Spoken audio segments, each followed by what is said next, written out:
Magandang gabi po sa inyong lahat. Muli po, ito po ang inyo pong mapapakinggan ang ulat sa bayan ng Barangay San Dionisio dito po sa Parañaque Press Club, no? Sa Parañaque Press Club po, Net Radio, at ako po ang inyong mga kasama, ang inyong pong deputy ng ating pong Barangay San Dionisio. Kasama po natin ngayong gabi ang ating kasama. Ako pala si John Portilano, EXO ng ating Barangay San Dionisio. Kasama ko ngayon dito ang ating deputy, si Brother Jerry. Nandito kami upang ipakita, ipaliwanag kung ano ang ginagawa naming gabi-gabi. Araw at gabi kami nagsasama upang i-implement kung ano man ang mayroon nating ginagawa sa bawat barangay. Kami mismo ang nag-iikot kasama ang aming mga kasamahang tanod, traffic, multiplier at ang ating kapulisan lalo dito sa San Dionisio. Yan, no? So magandang gabi.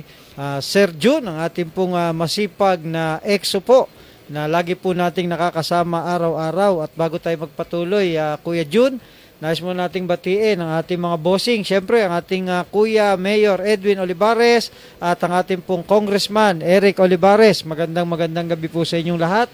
At siyempre, ako nagpapasalamat sa ating mayor, sa ating congressman, lalong-lalo na sa ating mahal na kapitan, si Mayor Pablo R. Olivares, at sa ating mga kagawad. Nagpapasalamat kami sa inyong suporta, lalong-lalo na sa araw-araw ng aming ginagawa at sa gabi, na kung saan pinapaigting pa namin lalo ang aming pagbabantay sa pag-implement ng ating social distancing, face mask o ano pa man na mga ginagawa namin ay among ginagawa na pakalaking na humihingi kami ng malaking papasalamat sa aming mga superior, lalo na sa aming mahal na kapitan at sa aming mga kagawad. Saludo kami sa inyo. yan, no? Maraming pong salamat. Siyempre sa ating pong mga SMO Task Force Riders, SMO Task Force na ating pong binuo ng ating pong kagawad Shanine May Olivares, na siya po nating nakakatulong sa ating pong barangay, sa ating peace and order, sa araw-araw, no? EXO, at sa gabi-gabi na ginagawa nating pag-iikot. EXO, nasabi niyo po kanina na tayo po ay abalang-abala, at sa ngayon po nakikita ko po nung ako po ay naging deputy po ninyo dito sa ating barangay, nakita ko po yung isang malaking pagbabago na naganap dito po sa ating Barangay San Dionisio. At halos araw-araw nga po, EXO, ano po ba yung ginagawa natin sa umaga, sa hapon, o yung routine na ginagawa po ng ating mga barangay tanod, barangay pulis, at ng ating pong mga SMO volunteer? Brother Jerry, sa tulong ng ating mga kasamahan, lalong-lalo na sa ating mga barangay tanod, ating traffic, ating multiplier, sa lalo-lalo na sa ating SMO na kung saan walang sawa sa pagsuporta kahit umuulan, mainit, kasama sila sa ating ginagawa.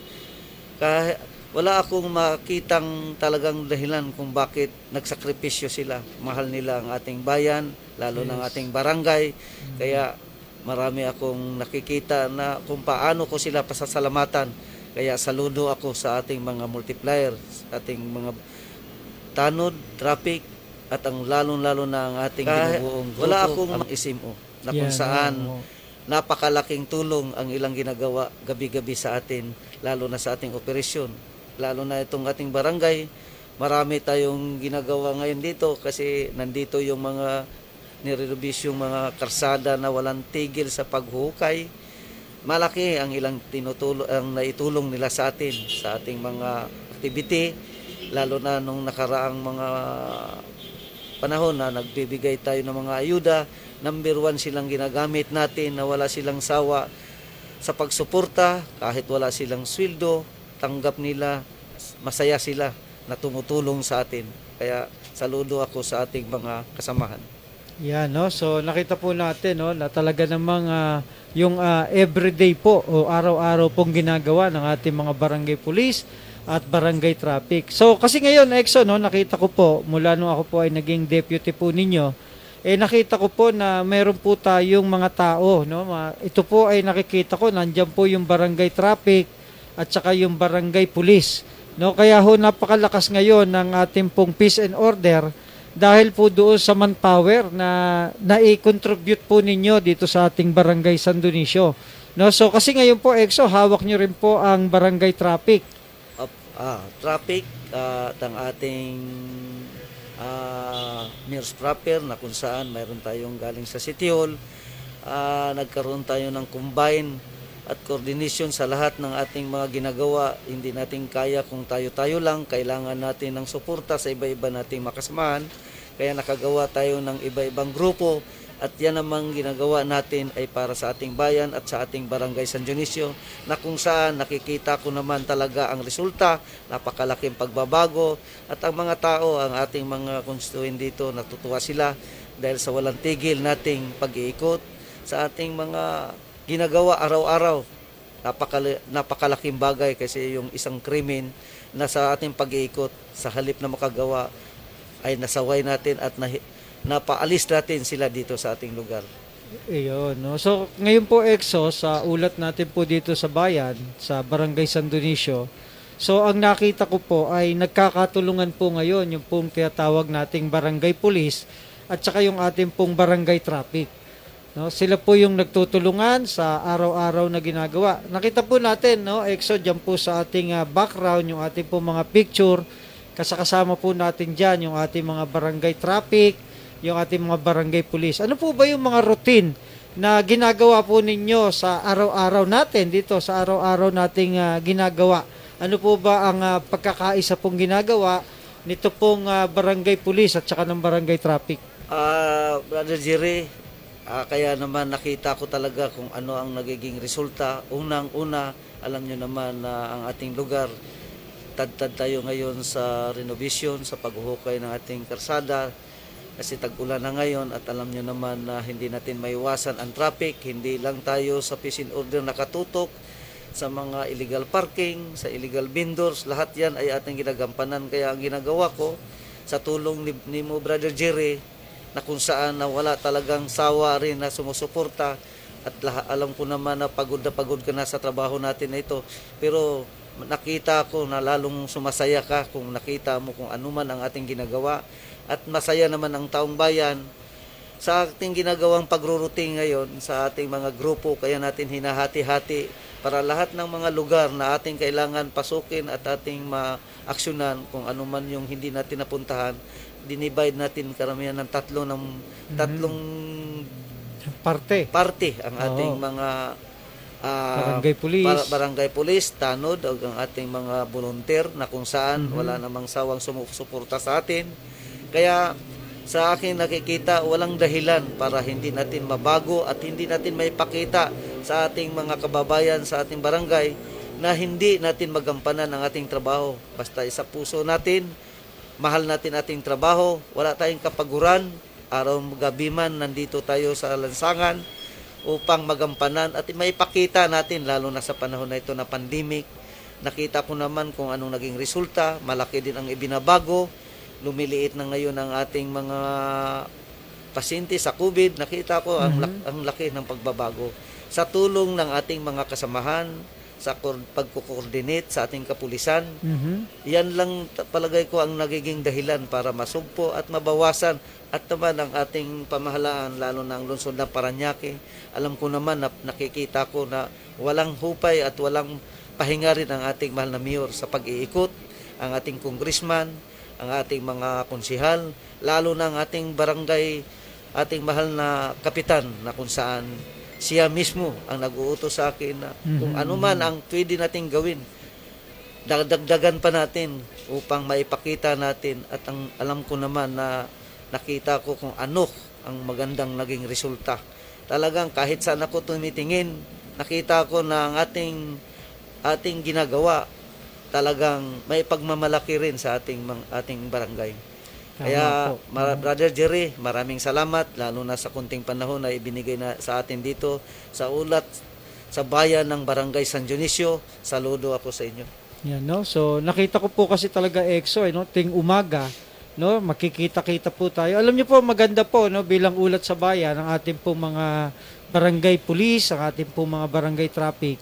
Unang-una, pagdating po EXO ng umaga, nagkikita-kita tayo ng maaga dyan sa ating pong barangay hall, no? At bago ho kami magsimula ng aming pong trabaho sa araw-araw po ay nagkakaroon po kami ng panalangin sa bawat isa. Humihingi po kami ng gabay sa ating pong Panginoong Jesucristo upang yung pong ating kalakasan, no? Alam niyo naman, Kuya Jun, no, na yung tayo po, ang ating mga barangay ay talagang naka-expose po yan expose po yan sa kakarsadahan. Kaya kailangan po natin ang gabay at ang proteksyon ng Panginoon upang tayo po ay maingatan sa sakit at karamdaman. No, kaya salamat po tuwing umaga po, ulat sa bayan ng Barangay San Dionisio. Kami po ay mayroon pong panalanginan na ginaganap tuwing gabi po, tuwing umaga sa araw-araw. No, at sa gabi rin po ay ginagawa po namin itong regular sa amin pong Barangay San Dionisio. So sa umaga ka, Kuya Jun, no, ang inuumpisahan natin yung pag-ikot, no, meron tayong ginawa ngayon na tinatawag nating task force disiplina. No, itong task force disiplina na galing po yung iba nating mga miyembro sa serbisyong maasahan ora mismo, ito pong SMO task force, ang siya po nating nakakatulong sa ating pong task force disiplina. No, at ganoon din po, gusto nating pasalamatan syempre ang ating butihing kagawad, no, si Kagawad Shanin May Olivares dito po sa suportang ginagawa niya sa SMO. No, ang SMO po ay ang serbisyong maasahan ora mismo na binuo po ito, no, at sinuportahan po, may libre tayong uniforme, libreng ID na ibinigibigay po sa ating mga miyembro dito po sa SMO Task Force, na siya pong nakakatulong po namin dito po sa ating Barangay San Dionisio para ho makapagpatupad po ng ating peace and order. Alam niyo po ang layunin ng ating Kagawad Shanin dito po sa SMO Task Force, ang bawat purok po ng ating Barangay San Dionisio, no, Kuya Jun, ay nilagyan po natin ng mga volunteer po. Nandiyan po yung tinatawag nga nating SMO Task Force na siya pong nakakatulong natin sa pagpapatupad po ng ating peace and order. At yan po, EXO, ay kasakasama natin sa tuwing umaga, sa tuwing gabi, sa pagpapatupad ng curfew, sa pagpapatuwad po natin ng ating tinatawag na health protocol, at saka po yung ating road clearing operation. No? Ngayon po, sabi nga nila, tapos na raw po yung national na road clearing operation, pero tayo, EXO, patuloy po yung ating pagpapatupad nito. Ano po ba yung patuloy na ginagawa po ng ating barangay traffic at barangay police sa road clearing operation? Unang-una, Brother Jerry, talaga nakita ko ang pagbibigay, lalo na yung tinatawag na espiritual, yung pagbigay mo ng magandang asal sa ating mga kasamahan, isa yan na bibigay na parang hindi talaga sila humihiwalay sa atin. Kaya ang ating pagpa-implement lahat, lalo na sa illegal parking o ano pa man nating ginagawa, sa ating illegal vendors, sa lahat ng ating operasyon, kaantabay sila palagi sa atin. Kaya nakikita ko kahit ulan man o init, parang hindi ako napapagod. Nakita mo naman na sa tuwing mag-iikot tayo, parang hindi ko maisip na parang hindi ako napapagod na maglalakad sa bawat lugar. Bakit? Nakikita ko na ang lugar, pwede na tayong magdiretsuhan ng tingin. Napakalinis. At yun naman, hindi natin maiwasan kasi ang iba nating iskinita, lalo na sa Tramo 1, Tramo 2, alam mo naman yung lugar na yan, napakarami talaga nakatira dyan at maliit lang ang ilang kalsada. Pero nagagawa pa rin natin silang pagandahin. Sa ginagawa nating pag one-side parking at sa pagdisiplina natin sa mga vendors, nakikita ko, hindi naman mahirap silang sawayin. Pero dahil nga sa tulong ng ating mga SMO, sa ating mga volunteers, lalo na sa ating mga tanod traffic na kung saan wala tayong tigil sa pag-iikot, araw, gabi. Kaya nakikita ko naman na mga tao, sumusunod sila at hanggang ngayon nakikita ko ang pagbabago. Kaya, Mayor Cap, kagawad siya sa lahat ng mga kagawad, sa ating butihing mayor, sa ating congressman. Asahan ninyo na ang aming ginagawa ay tuloy-tuloy hanggat na kami nandito pa sa serbisyo sa Parañaque, lalo na sa San Dionisio.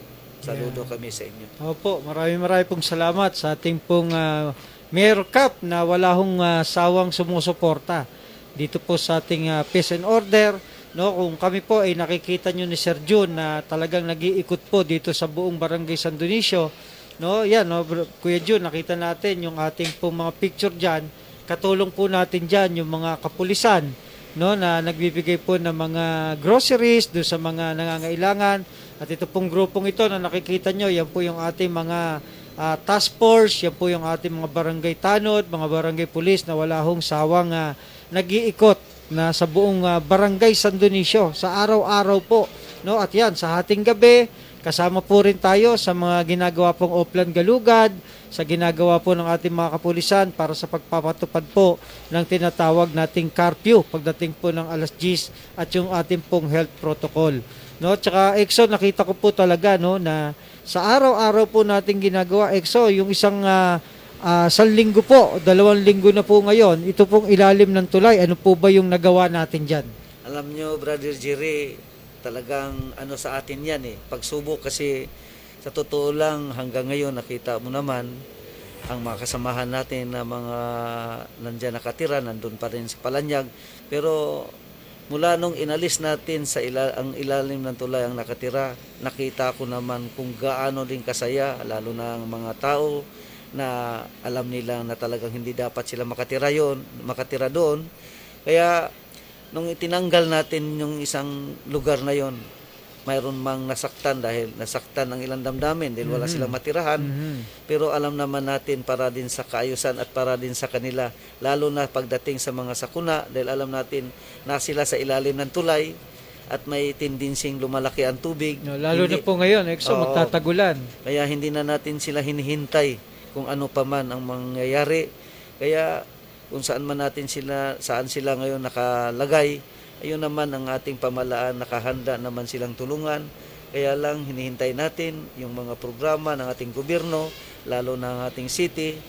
Naghintay tayo kung ano ang ibababa sa atin. Palagay ko anytime na mayroon na silang mga tulong at suporta, ay wala naman akong nakitang dahilan para hindi naman din sila masaya sa ilahang pagtira sa mga lugar na alam naman nilang bawal yan. Kaya Brother Jerry, nagpapasalamat ako na nalinis yung ilalim ng tulay. Hindi lang sa tulong ng ating barangay, sa ating mga tanod, traffic, sa ating mga volunteer, sa ating kapulisan. Isa din yan sa tinitingnan ng ating bayan. Yung mga lugar na yan, na alam na naman natin talagang pinagbabawal ngayon yan. Kahit saan ka bandang tumingin, ang ilog dapat alisin ang mga delikadong lugar. Kasi pagdating ng oras na mayroon ng mga sakuna o bagyo, number 1 silang naapektuhan. Kaya pasalamat din ako nga naalis natin sila roon. Alam ko naman na talagang wala tayong magagawa kung hindi sundin natin ang utos o anumang utos na ikaganda.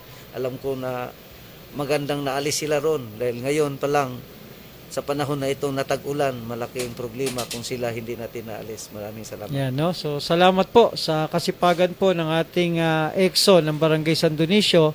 Maging yung ilalim po ng tulay ng Kaboboy Bridge ay nalinis na po natin yan. Naiayos na po natin dyan at yung po mga pamilya dyan ay naiayos na po natin. No? Siyempre, ganun din EXO, no? Yung ating araw-araw dyan sa tramo.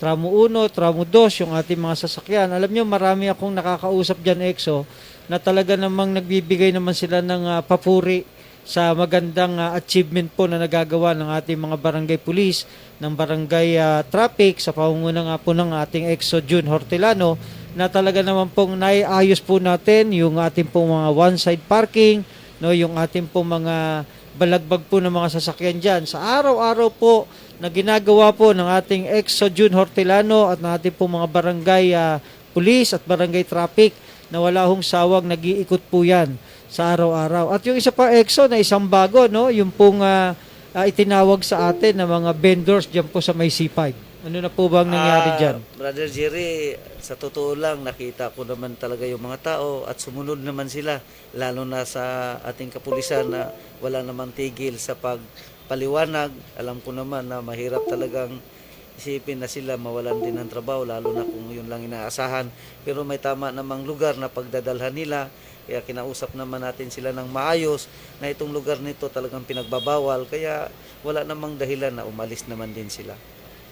So, ngayon, malinis na rin po doon sa may C5, ano? Oo, malinis na ngayon. At ang natutuwa naman ako na tuwing dumadaan ako roon, pero mayroon na bumabalik na pa ilan-ilan. Ilan-ilan na lang. Oo, pero sa tingin ko sa araw-araw natin, pwede natin sila mapagsabihan. Alam ko naman na naintindihan nila ang ating ginagawa. Tsaka dyan po, Exo, no, sa may bayan, ano, yung Bonifacio, yung pang Tramo Street, no, nakita po natin dyan, nung una ho nating pag-iikot dyan, talaga yung mga sasakyan nasa kabilaan, halos one way na po yung dinadaanan dyan. Pero mula ho nung sila po ay disiplinahin natin, ito po mga taga-bayan, talaga namang napakamasunurin nila. No, at ngayon no, talagang naka one side parking, ano po? Oo, nakikita ko naman araw-araw, kaya minsan mayroon tayong nakita na hindi pa na sumusunod, pero iilan na lang Iilan talaga. na lang naman po yan. Pero the best naman ang nakikita ko, natutuwa naman ang mga kababayan natin, lalo dyan sa bayan, at wala naman tayong tigil. Kung mayroon man kayo na nakita na hindi maganda, huwag kayong mag-atubiling tumawag sa ating barangay. Nandyan ang ating barangay tanod. Anytime na mayroon mang tumatawag, wala kaming pakundangan sa pag-assist o ano man na mga kailangan ninyo, huwag kayong mag-atubiling tumawag.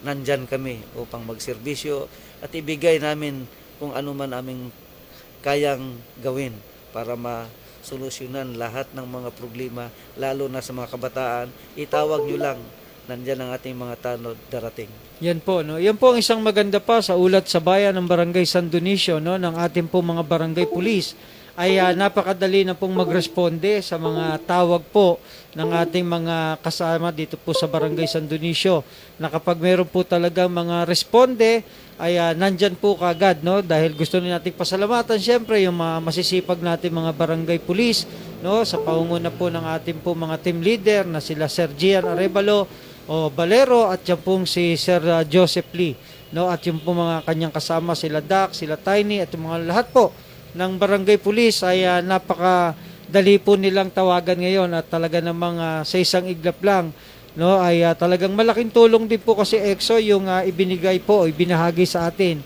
ng ating mahal na mayor, yung pong e-trike, ano.